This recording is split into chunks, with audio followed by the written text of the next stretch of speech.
আমি এখনো বিয়ে করিনি, তবে হ্যাঁ, বিয়ের আগের দিন বউয়ের বাবাকে একলা ডাকবো।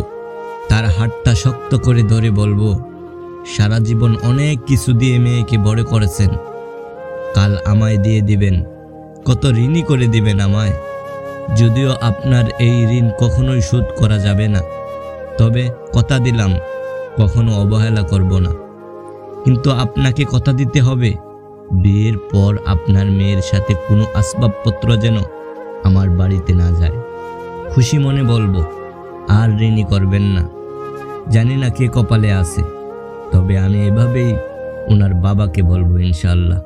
কি আপনি পারবেন না? বিয়ে হলেই প্রতিটা পুরুষ স্বামী হয়, কিন্তু ঘর বাড়ি ছেড়ে আসা প্রতিটা মেয়ে স্বামীর মধ্যে খুঁজে একজন বন্ধু, একজন প্রেমিক, যে তাকে বুঝবে, ভালোবাসবে এবং সম্মান করবে। কারণ যে নারীকে তার স্বামী সম্মান করে, সে পৃথিবীর সবার সম্মান পায়। প্রয়োজনে নয়, প্রিয়জন ভাবো। তোমার জন্য সব ছেড়ে আসা ওই মেয়েটাকে স্বামী হয়ে মাথার উপর ছুরি না ঘুরিয়ে প্রেমিক হয়ে মনে কাছাকাছি থাকার চেষ্টা করো।